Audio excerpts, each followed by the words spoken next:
Bismillahirrahmanirrahim. Alhamdulillahirabbil alamin wassalatu wassalamu ala asyrafil anbiya'i wal mursalin wa ala alihi wa sahbihi ajma'in. Rabbi shrah li sadri wa yassir li amri wahlul 'uqdatam min lisani yafqahu qawli. Subhanaka la 'ilma lana illa ma 'allamtana innaka antal 'alimul hakim. La hawla wa la quwwata illa billahil aliyyil azim. Amma ba'd. Alhamdulillah. Yang berbahagia Tuan Pengerusi, Tuan Imam, para ahli kuasa sidang hadirin rahimakumullah. Pertamanya kita bersyukur kehadrat Allah Subhanahu wa taala yang mempertemukan kita pada malam ini bagi membolehkan kita sambung kitab Tauhid pada muka surat 84 dengan tajuk Mukjizat Al-Quran. Mukjizat Al-Quranul Karim. Di bawah fasal ke-10 tajuk besar dia ringkasan mukjizat Nabi. Di antara mukjizat Nabi iaitulah Al-Quran itu sendiri. Qala al-musannifu rahimallahu taala, Allah Taala mengutuskan Nabi Muhammad sallallahu alaihi wasallam dan pengurniaan baginda sebuah kitab, dan mengurniakan baginda sebuah kitab yang mengandungi mukjizat dan dalil yang nyata serta tanda ketuhanan yang amat banyak.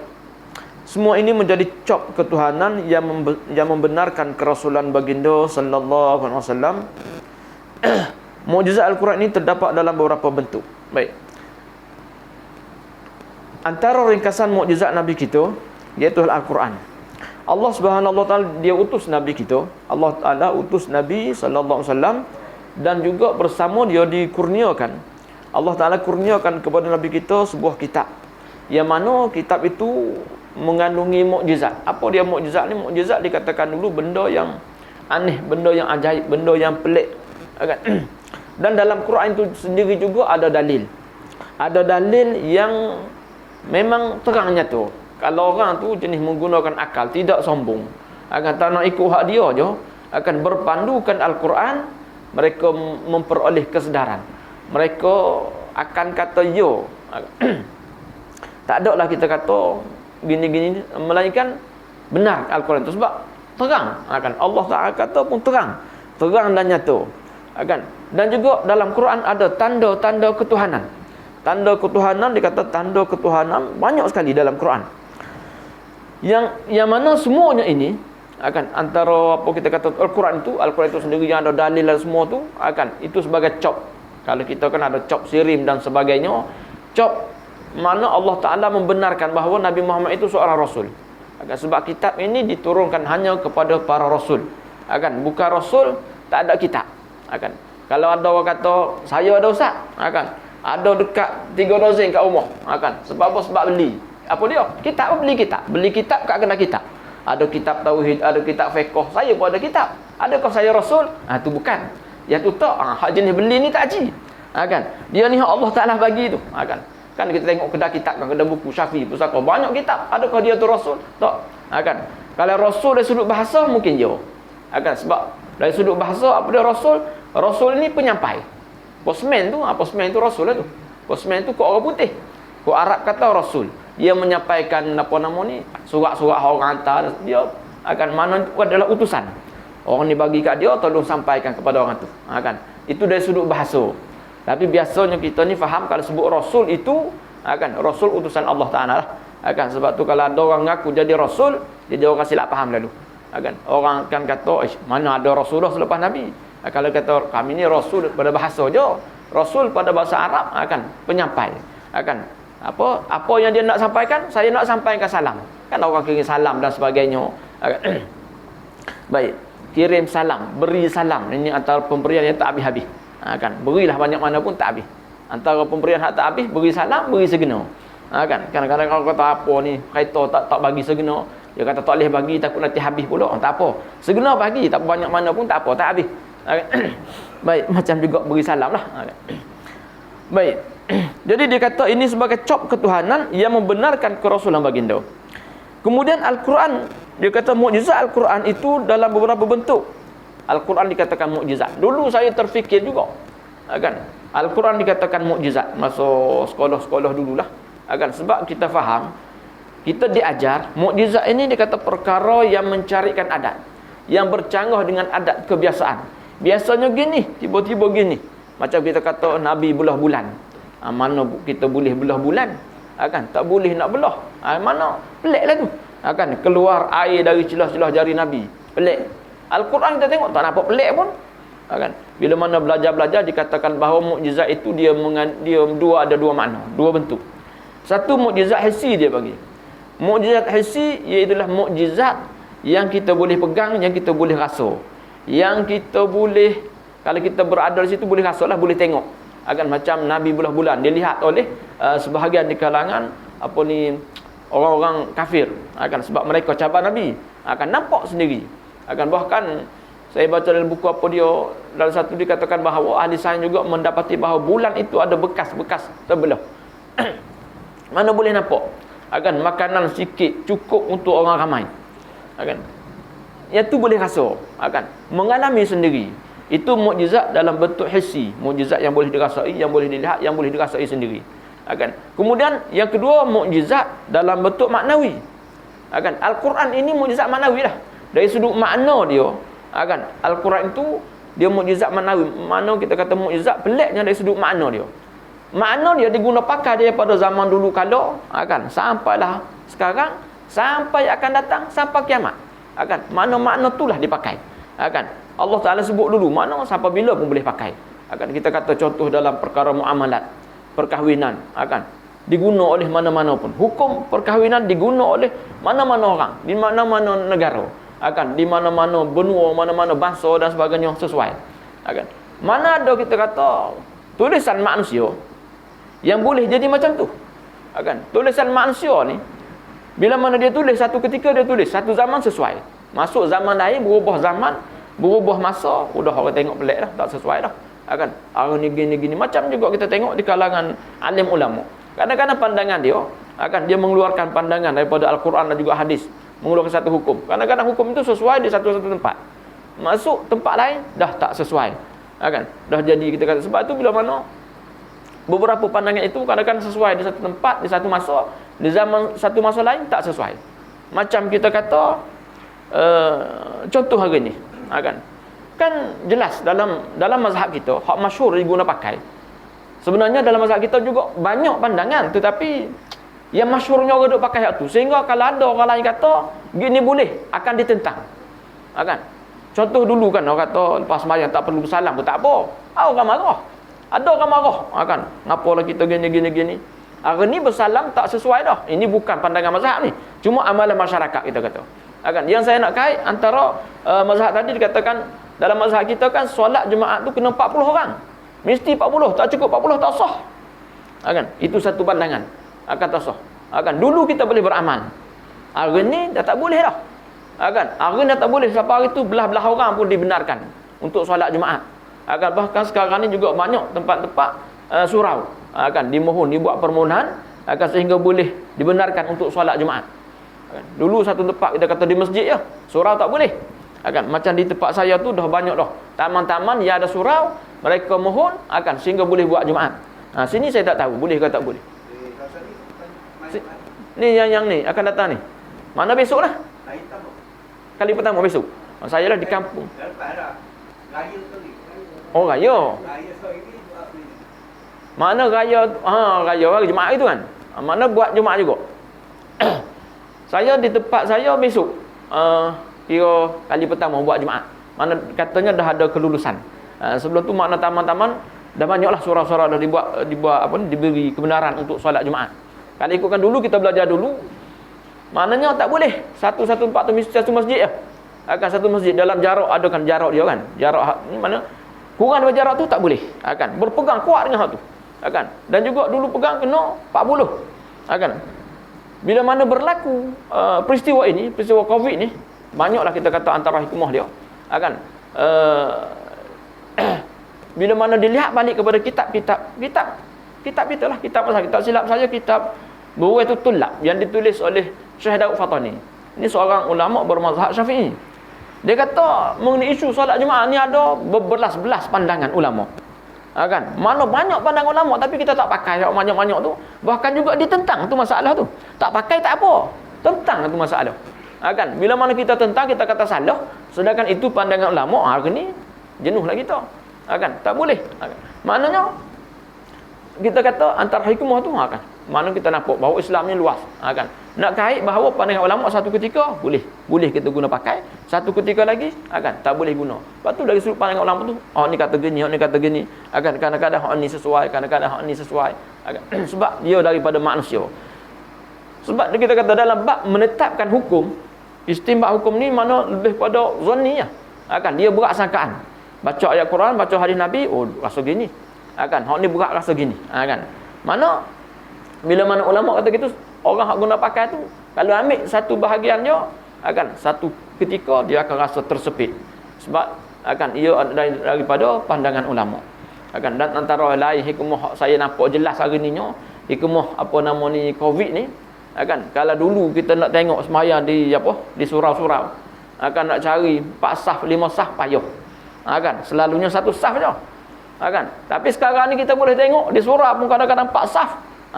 Ramainya kita kata, banyaknya saf boleh sembahyang tu. 5 saf, 6 saf. Saya itu satu ketika pergi lewat sikit je, tak sempat satu rakaat je sembahyang maghrib. Sampai-sampai di surau tu tak penuh dah kat dalam. Kena sembahyang kat luar. Maknanya saf tu penuh dah.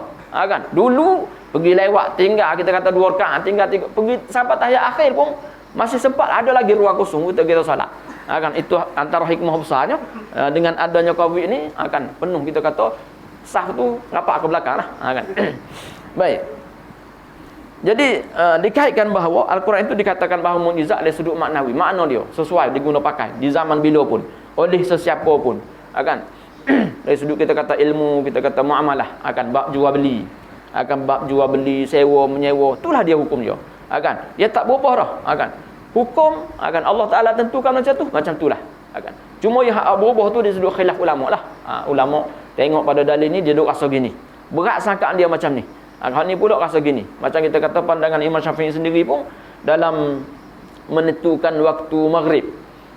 Dia ada 2 pandangan, kaul qadim, kaul jadid dia panggil. Pandangan Imam Syafi'i hak dulu masa dia berada di Iraq, pandangan dia lain berbanding dengan sewaktu dia berhijrah pergi ke Mesir, tak silapnya.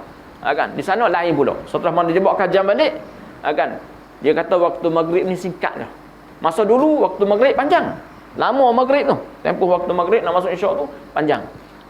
Setelah mana dia buat kajian, dia kata singkat, pendek Kalau tengok dalam kitab Idaman Penuntut, kitab Idaman Penuntut dikatakan waktu maghrib lebih kurang dalam, tak silap dia sebut 14 minit.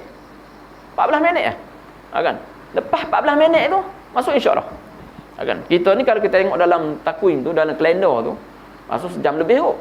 Daripada maghrib nak masuk isyak tu sejam lebih. Bermakna kita ambil pandangan Imam Syafi'i hak dulu, pandangan dia hak lama tu. Bahkan setengah tempat saya yakin dan percaya kalau ada orang beramal dengan pandangan Imam Syafi'i hak baru, akan dikatakan sesat, akan dikatakan salah. Mana boleh macam tu? Dia kata yang ni karut ni, mana boleh. Contoh kita kata pukul 8, dia dah sembahyang isyak dah. Itu kalau dapat tahu kat orang bising tu. Heboh satu kampung. Silap-silap masuk surat khabar lagi. Apa pukul 8 dah sembahyang isyak. Dalam takwim pukul 8 berapa? 8 kat pukul 9 kan? 8.40 lebih baru masuk isyak. Ini pukul 8 dah sembahyang isyak. Mana boleh? Salah tak masuk waktu. Sedangkan dalam kitab tu sebut pandangan Imam Syafi'i, pandangan kaul jadid, pandangan dia hak terkini, hak baru lebih kurang 14 minit je waktu maghrib. Sebab tu waktu maghrib ni disuruh kita sembahyang awal supaya kok kita sembahyang tu termasuk dalam waktu isyak. Tapi ada juga maknanya pandangan kata lama. Dari sudut hadis pun dia ada, tak silap saya ada riwayat satu ketika Sayyidina Umar ni dia apa kita kata, nak sebut istilah maki hamun lah, marah. Dia marah kepada orang kafir. Sebab apa? Sebab dia ni dilewatkan untuk sembahyang asar. Sebab apa? Sebab sibuk duk perang. Berperang lawan orang kafir.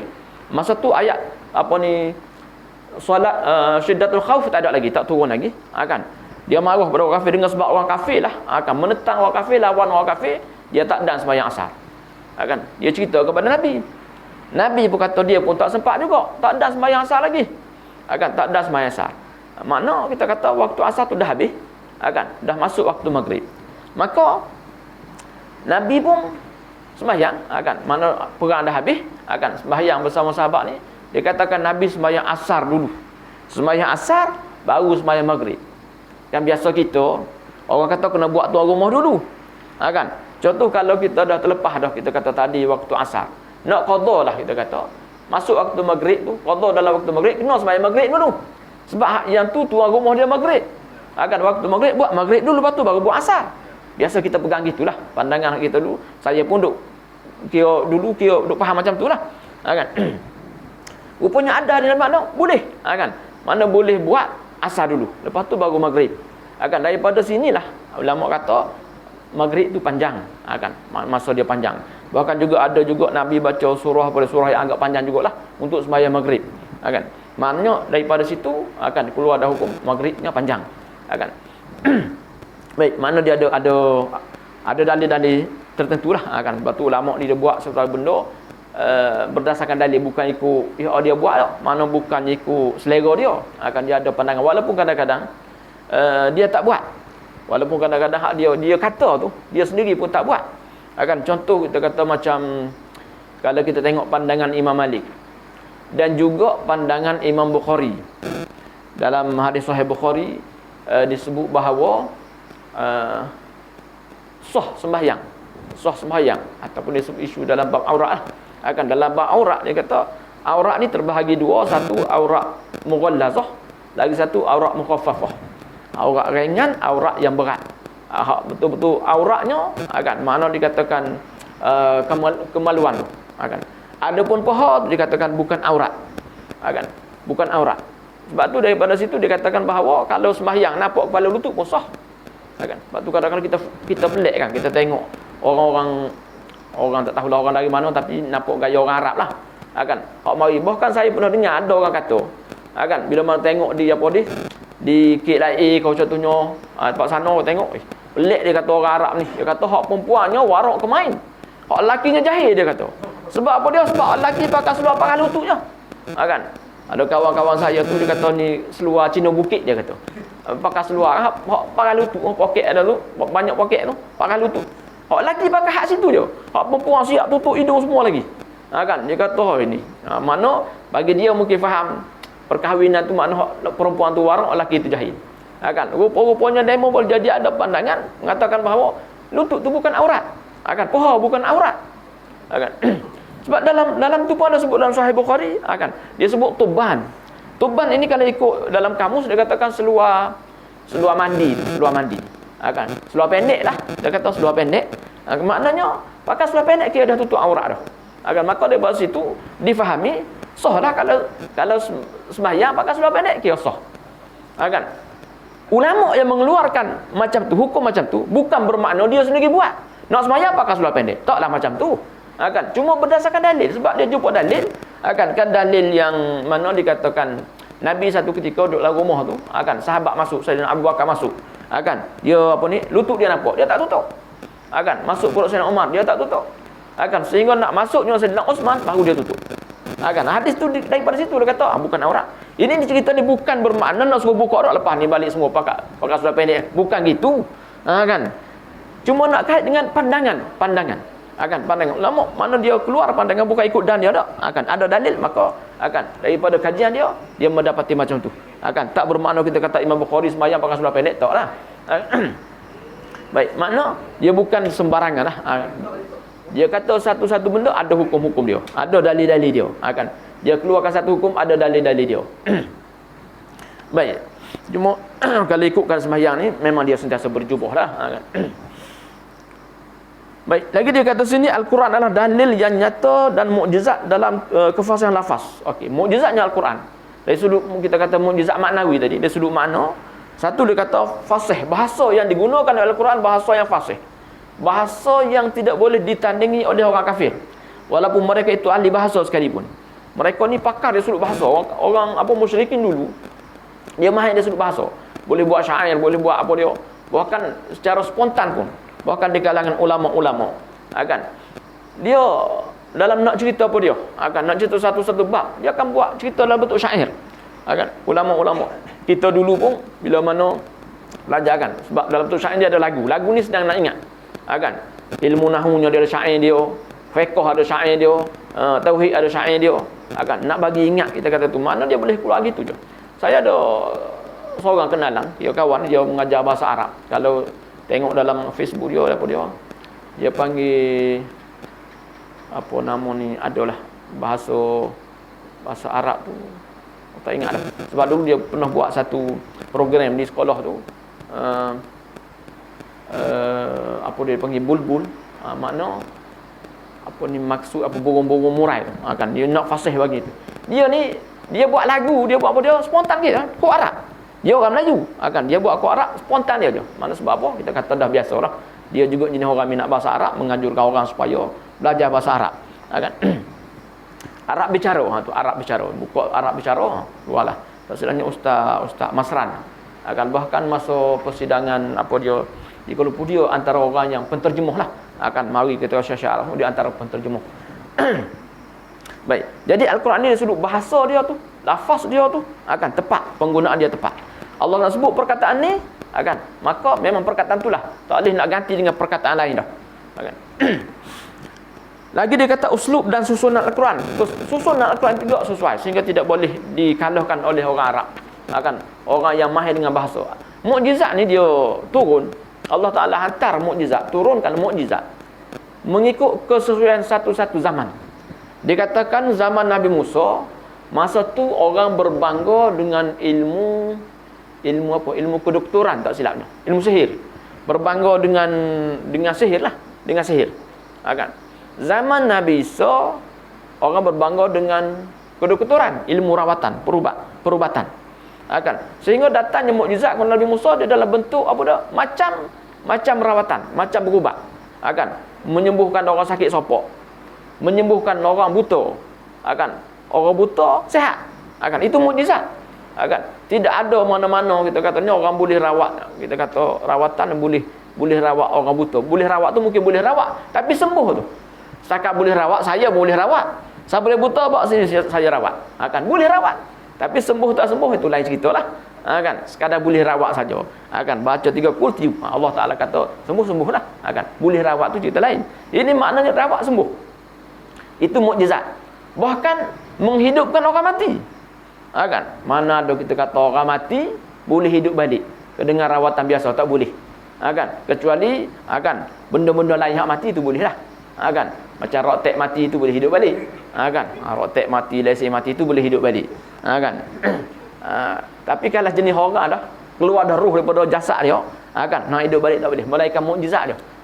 Itu zaman Nabi Isa. Zaman Nabi Musa dia dalam bentuk sihir, sehingga orang pun duk kata sihir. Bahkan bila mana berlaku pertemuan yang ahli sihir dikumpul oleh Firaun, dia apa ni, dibuat saringan lah kita kata. Suap ke tak suap ke, wallah alam dia buat saringan macam mana tak tahu dah. Firaun ni cari kumpul ahli-ahli sihir untuk berhadapan dengan Nabi Musa, sebab dia kata Nabi Musa ni bawa sihir juga. Maka 6 orang tu mengiktiraf bahawa apa hak Nabi Musa buat tu bukan sihir. Ahli sihir, pakar sihir kata bukan sihir. Tiba-tiba dia hak tak faham apa dia kata sihir. Dan kita tahu daripada cerita tersebut, sebab apa dia katakan 6 orang ahli sihir terpilih tu, semuanya hak tahap tinggi. Rupa-rupanya sihir ni paling tinggi, dia boleh campak tali jadi ular. Tu paling tinggi. Hak paling tinggi. Setakat bawa keluar burung perati dalam topi itu biasa je, komang-komang je tu. Bawa keluar tarik apa nama, kain manja dalam lengan baju kan. Orang tarik sapu tangan tu, itu biasa je. Itu perekat-perekat biasa, itu yang kita kata tadika punya sihir. Mana sihir yang hebatnya, sebab semua 6 orang tu hak terpilih tu, perekat paling tinggi campak tali jadi ular. Dan Allah Taala suruh Nabi Musa campak tongkat. Rupanya dia bila tengok tongkat pun jadi ular juga. Tu dia pelik tu. Ini bukan sihir dia kata. Ini bukan sihir. Sihir tak ada dah. Ini hak paling tinggi. Hak paling tinggi tali jadi ular. Tiba-tiba tongkat pun jadi ular.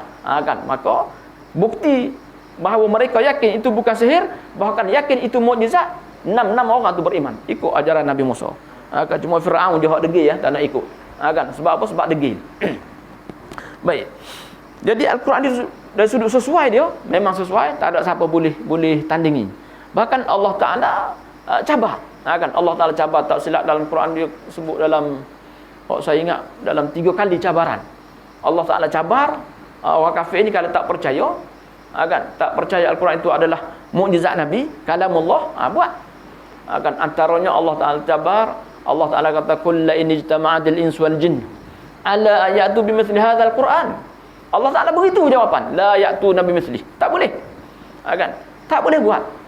Kul, katakanlah ya Muhammad sebagai cabaran kepada mereka, la in ijtama'atil ins wal jin, jikalau berkumpul jin dan manusia, ada untuk apa dia?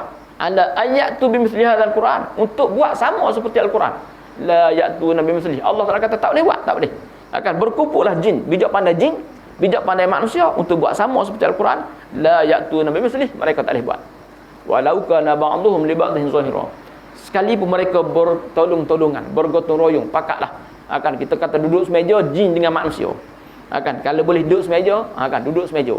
Akan di kalangan profesor jin, di kalangan profesor manusia, duduk semeja kalau boleh. Tapi selalunya payahlah, jin dengan manusia ni payah nak berkumpul. Akan berkumpulnya duduk dekat pun tak boleh, jadi jauh dah. Mula berdiri bulu roma dan sebagainya. Akan mula lari, jangan akan nak nampak. Akan bunyi pun dah tak lalu dah. Akan contoh, akan kita ada cerita daripada, tak silap Allah yarham, Ustaz Ismail Kamus. Akan dia kata ada orang tu dia singgah sembahyang di surau. Akan sehingga pergi sembahyang subuh. Akan dia 3 orang je. Akan surau kosong, tak ada orang, boleh jadi surau tinggal kau, jemaah tu tak hidup surau. Sebab kadang-kadang subuh ni jarang orang datang sembahyang. Hak ada maghrib isyak akan zuhur asar pun setengah-setengah kampung tak hidup. Akan surau tu kosong je. Akan hidupnya maghrib dan isyak je. Dia singgah sembahyang subuh. Akan 3 orang, bila mana imam baca waladdallin amin, penuh surau bunyinya. Kan terkejut tak imam, 3 orang je tapi bunyi tu penuh, macam penuh surau. Sudah habis pakat lintang pukal lagi. Kan baru bunyi dengar suara baru tu. Itu suara pula suara hak baik. Kan ni kalau suara hak tak baik lagilah haru. Kan lagi susah hati. Kan kita kalau bunyi suara pelik panggil nama kita pun, kan panggil nama dah takut dah. Kan mat bunyi. Kita duduk tengah-tengah malam, mat sayu je bunyi, dah mula susah hati dah. Kan itu maknanya nak kait jin dengan manusia ni payah sikitlah. Kan Allah Taala kata kalau boleh duduk sekali di situ, kan buat keluar masing-masing mengeluarkan idea untuk buat sama seperti Al-Quran. Allah Taala kata la ya'tu nabi misli, tak boleh buat. Itu tak silap saya cabaran pertama. Kan cabaran kedua, Allah Taala suruh buat 10 surah.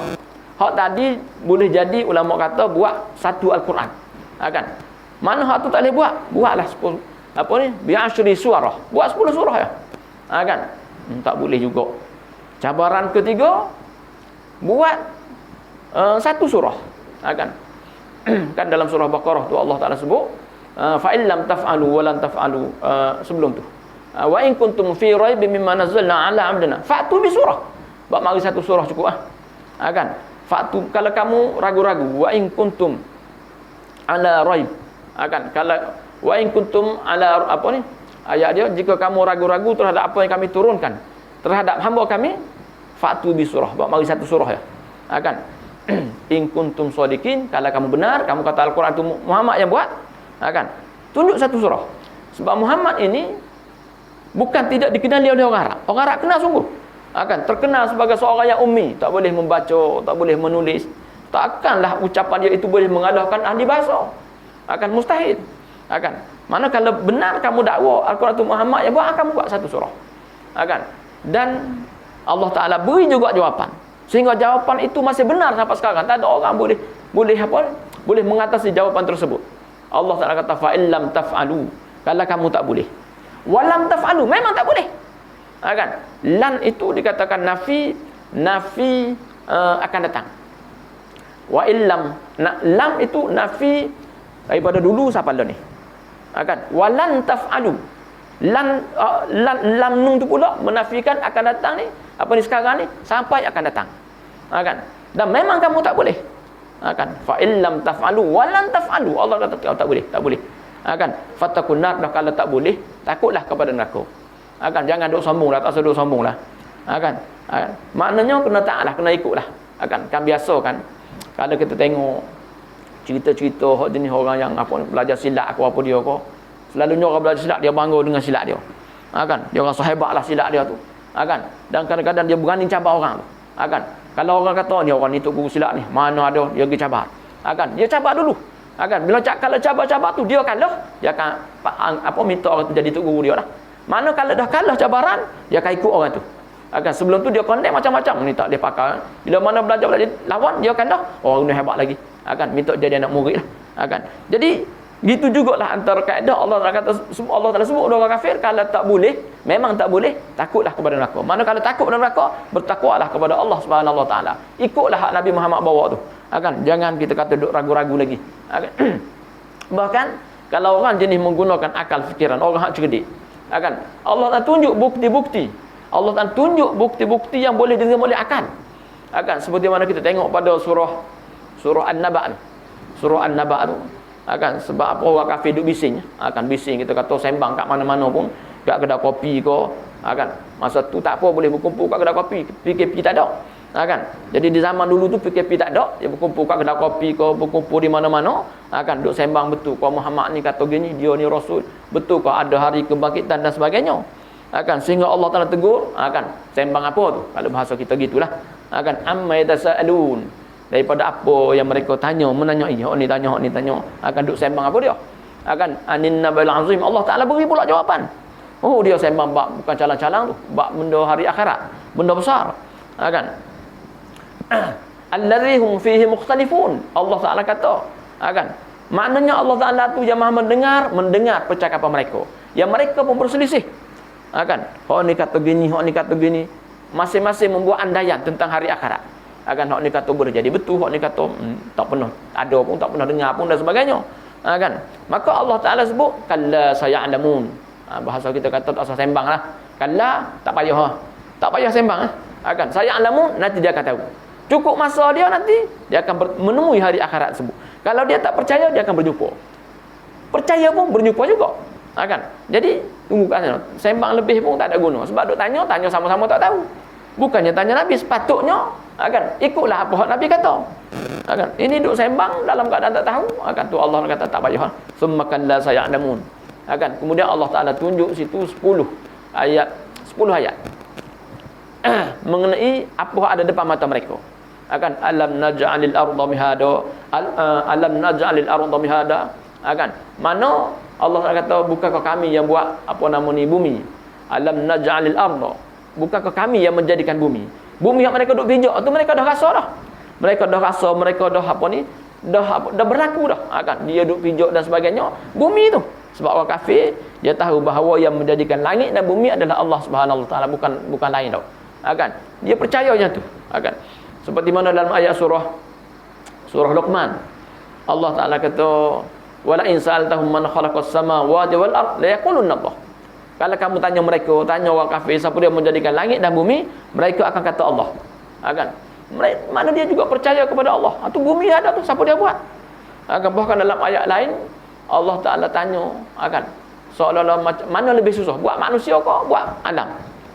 Buat bumi, langit dan sebagainya, mana lebih susah? Mana daripada situ orang menggunakan akal, dia tahu kekuasaan, kemampuan, kehebatan Allah Taala boleh menghidupkan orang mati. Mana walaupun benda tu tak berlaku lagi, dah disebut patutnya percaya. Sebab ada tu dah ada dah. Hak ada dah berlaku, boleh nampak dah. Kekuasaan Allah Subhanahu Wa Taala. Baik.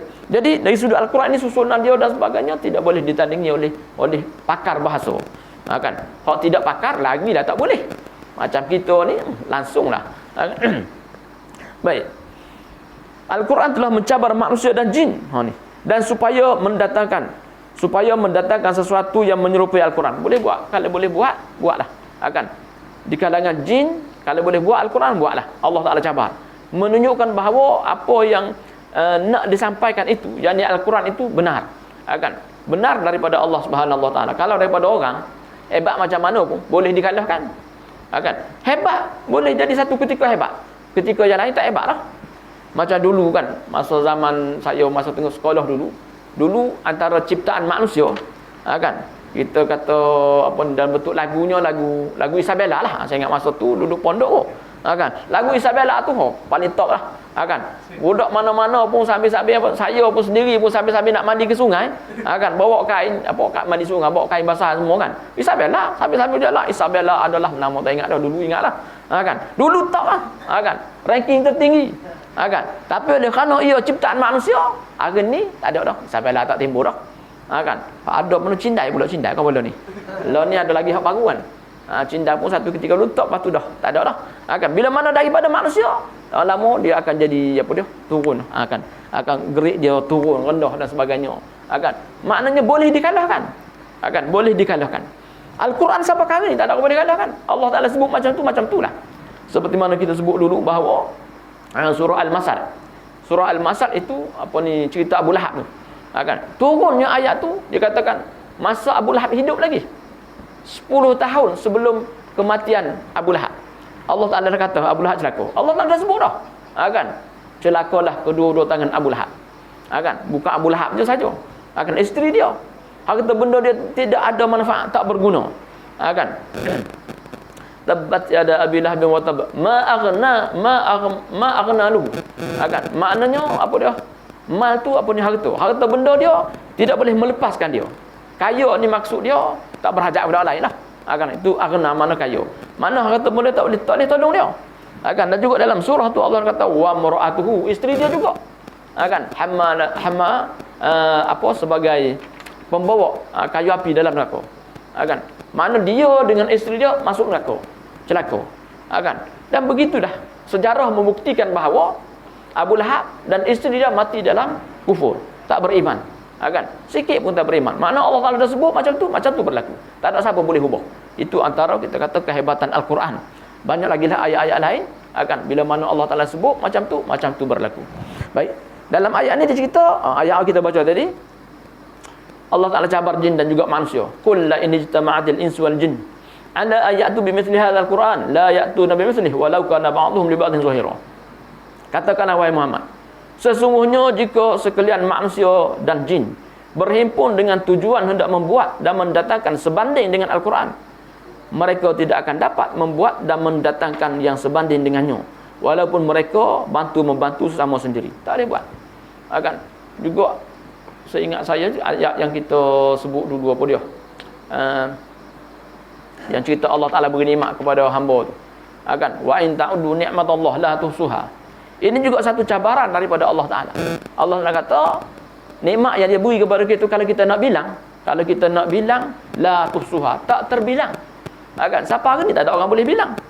Kan tak mampu nak bilang. Di satu tempat saya kuliah, saya beri cabaran. Benarnya Al-Quran itu, kalaulah ada siapa-siapa nak cuba bilanglah kita kata. Dalam banyak-banyak nikmat itu, tak payahlah nak sebut nikmat mata, nikmat telinga, mendengar dan sebagainya tu. Kita ambil sikit lah. Ambillah lidah. Lidah pun bukan ambil semua, ambil sebahagian. Kalau ikut kajian sains, dikatakan bahawa lidah tu dia peka kepada 4 jenis rasa. Masin, manis, pahit, masam. Itulah tak silapnya. Kalau saya belajar dulu sekolah rendah dulu sains gitulah. Dia buat gambar lidah, tepi kiri kanan ni masin dan juga masam. Ujung manis, tengah tu pahit. Kan? Mana peka pada 4 tu. Walhal lidah kita bukan 4 tu je boleh rasa. Macam-macam lagi boleh rasa. Rasa panas. Kan? Hirup kuah sup, panas. Boleh rasa panas. Lidah kita boleh rasa panas. Kan? Boleh rasa payau. Boleh rasa kelat. Tapi dalam tu tak sebut pun kelat. Kan? Maknanya banyak rasa yang kita boleh rasa. Dalam banyak-banyak rasa, kita tolak masin, masam, pahit, kelat, payau kita tolak. Kita ambil manis saja. Kalau nak cuba bilang, balik ni, kalau nak cuba buat kerja rumah lah. Balik sekarang agak-agak sebelum tidur senaraikan. Rasa manis. Berapa jenis manis yang Allah Ta'ala beri sehingga kita boleh rasa? Berapa jenis manis? Manis gula dia lain, tak sama dengan manis coklat. Tak sama dengan manis susu. Tak sama dengan manis tebu. Manis tebu pula tak sama. Tebu hitam dengan tebu apa? Hijau ke putih? Kuning. Tak sama. Manis antara tebu tak sama. Belum cerita manis durian lagi. Durian saja kalau nak cerita apa? Saya dengar dulu hak D saja dah sampai dah 50 lebih ke apa? Durian D1, D2, D3, cuma hak topnya D24 lah. Tak sama, setiap tak sama. Tak kira kucing tidur lagi. Kucing tidurnya, musakinnya, apa ni, kucing beranak, ada juga orang kucing beranak. Kan? Tak kira hak tu lagi tu. Itu baru durian. Belum masuk Lasak lagi. Duku lagi. Duku Johor, duku Terengganu tak sama. Kan? Duku Singapura, kan? Duku Kelantan, duku Kedah. Tu tak tahu berapa puluh kan. Duku ada pula duku Tokejo ke apa dia. Jenuh kan. Mana hak tu pun dah jenuh. Baru ambil manis baru tu. Manis daripada buah. Ada masa-masa manis, ada manis tawar, ada manis macam-macam jenis lah. Yang tu pun kalau selera manis semua, tak tidur kita malam ni. Tak tidur. Kan? Banyaknya nikmat yang Allah Ta'ala beri kepada kita. Kan? Mana cabaran daripada Allah Ta'ala. Allah kata, la tusuha. Siapa hari ni, tak ada orang boleh tandingi. Walaupun orang ngaku hebat, orang ngaku pandai, tak nak ikut perintah Allah Ta'ala, pun tak boleh. Dan situ pun dah kalah dah. Kan? Maka sepatutnya ta'ala kita beriman kepada Allah Subhanahu Wa Ta'ala. Jangan cakap besar lah. Tak payah kita kata sombong dengan Allah Ta'ala. Allah Ta'ala suruh tak apa nak buat dan sebagainya. Orang suruh rajin pula buat. Kan? Orang suruh tutup hidung, sanggup buat habis duit tu, beli mahal-mahal tu RM10. Kan? Sebab apa? Nak tutup hidung. Kan? Nak tutup hidung ni selamat apa? Selamat kalau dia besar, selamat daripada Covid tu besar sikit lah. Tapi setengah orang tu tak nampak sangat. Kan? Sebab tu dia boleh duduk merewang mana-mana tu. Kan? Tapi hak risanya kok hilang 1,000. Tak tutup hidung hilang 1,000 dia kata. Tak pasal-pasal kena 1,000. Takut hilang 1,000. Kan? Tapi tak takut kepada azab Allah Subhanahu Wa Ta'ala.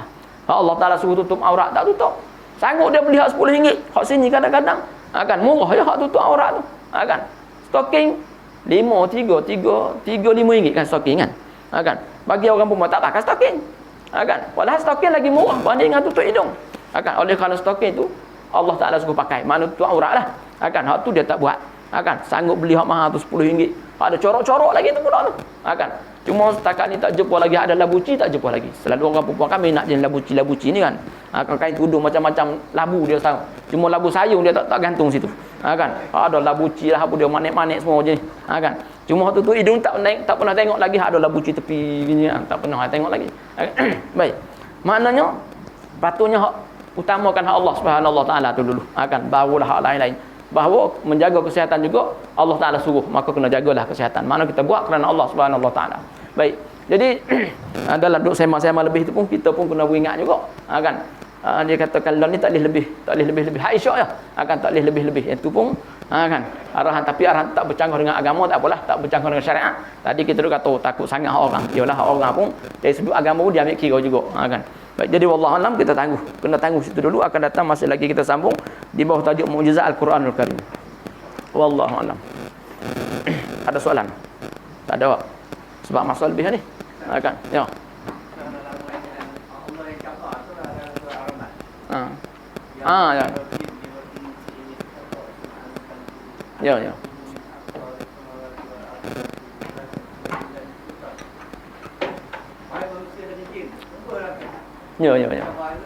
Cabar juga, cabaran. Kalau boleh tembus kan? Kan? Dan Allah kata kalau tembus nanti kena akan dilontar dengan apa ni? Batu-batu daripada api dan sebagainya. La tanfudhu tak boleh. Illa bisultan. Akan melainkan dengan izin yang berkuasa Allah lah, izin Allah baru tak maknanya boleh. Itu juga satu cabaran. Akan dikatakan turun apa ni? Semenjak dibangkitkan Nabi, mereka tak boleh naik dah. Sebelum tu kan mereka boleh naik dengan kalam Allah Ta'ala tu. Turun cerita kepada ahli nujum dan sebagainya. Kan sebab tu ahli nujum dulu bila mana dia apa ni? Dia menujum tu kira ada benar-benarnya, ada betul-betulnya juga. Akan macam cerita Firaun. Kan ahli nujum dia kata kerajaan dia akan digulingkan. Maknanya ada benarnya juga sebab dia boleh dengar di sana tu. Setelah bangkit Nabi, diutuskan Nabi tak ada lah. Kan sehingga mereka tak boleh nak naik dah. Kan dan Allah Taala cabar sehingga mereka tak boleh. La tanfudhu illa bisultan. Wallahu a'lam. A'udzu billahi minasyaitonir rajim. Bismillahirrahmanirrahim. Alhamdulillahi rabbil alamin wassalatu wassalam ala asyrafil anbiya'i wal mursalin wa ala alihi وصحبه أجمعين اللهم أرنا الحق حقا وارزقنا اتباعه وأرنا الباطل باطلا وارزقنا اجتنابه ربنا زدنا علما وارزقنا فهما ربنا آتنا في الدنيا حسنة وفي الآخرة حسنة وقنا عذاب النار وصلى الله على محمد وعلى آله وصحبه وسلم والحمد لله رب العالمين